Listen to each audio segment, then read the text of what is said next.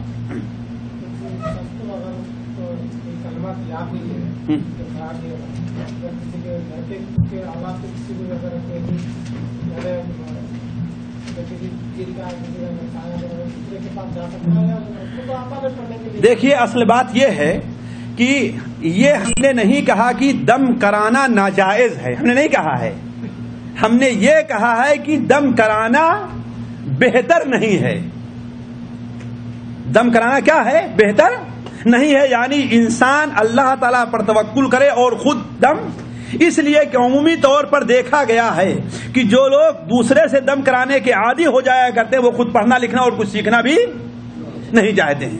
جس طریقے سے کسی شخص کی اگر بھیک مانگنے کی عادت ہو جایا کرتی ہے تو وہ پھر خود کمانا اور محنت کرنا ہے۔ بات صحیح کہ نہیں صحیح ہے صحیح نا؟ تو یہ نہیں کہ مانگنا ناجائز ہے، مانگنا جائز ہے لیکن وقت ضرورت، اور یہ بھی ہے کہ توکل کے خلاف ہے کہ انسان کسی کے سامنے ہاتھ پھیلائے، اگرچہ اسے بھوک ہے وہ صبر کرے، ہے نا، اور جائز وسائل استعمال کرے، کسی سے قرض لے لے، ہے کہ نہیں، کسی سے قرض لے لے، ادھار لے لے، لیکن کسی کے سامنے ہاتھ صدقہ اور خیرات کے لیے ہاتھ نہ پھیلائے، کسی ہدیہ اور تحفہ کسی سے نہ مانگے، ہے کہ نہیں ہے۔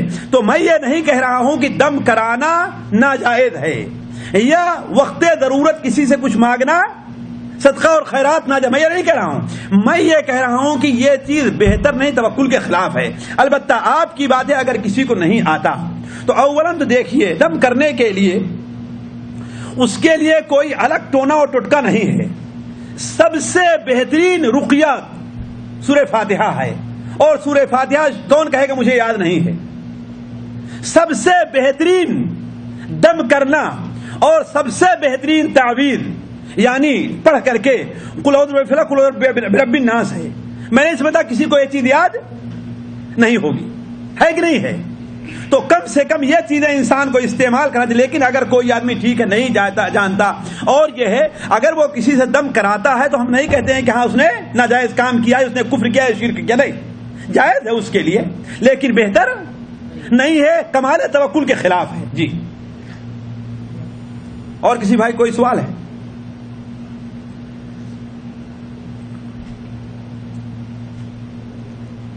جی کچھ کہہ رہے ہیں؟ ہاں ہم لوگ کا تو پہلا معلوم نہیں ہے شرک کی اصل سے دعا کیسے کرنا ہے، نماز کیسے کرنا ہے، جو آیا جی ادھر کا حالت ہے، ہمارا ادھر کا حالت جی، تو ہم لوگ تو جگہ بنگلہ دیش میں یا پاکستان انڈیا سب کو یہ ہے مادہ پہ جاتا ہے یا خبر میں باقی اسی معاملہ میں سب لوگ تو ایسے چل رہے ہیں، ہم لوگوں کا معلوم ہو گیا ابھی کسی کا کیا، ابھی تو بدل دیا، اسی کا کیا ہوگا؟ نہیں تو اصل میں یہ ہے کہ آپ سے جو کام غلط ہو چکا ہے، چادر چڑھانے کا، بتی جلانے کا یا اور کوئی چیز، اس سے آپ توبہ کریں، اسے چھوڑیں، انشاءاللہ اللہ تبارک و تعالیٰ آپ کے ان تمام گناہوں کو معاف کر دے گا۔ اور اگر آپ کی توبہ سچی ہے، صدق دل سے ہے، تو کوئی بعید نہیں کہ اللہ تعالیٰ آپ کے ان برائیوں کو نیکیوں میں بدل دے۔ یہ تو آپ کے تئیں یہ بات ہوئی، اور اللہ تعالیٰ کا آپ شکر ادا کریں کہ اللہ تعالیٰ کا بڑا فضل ہے، بڑی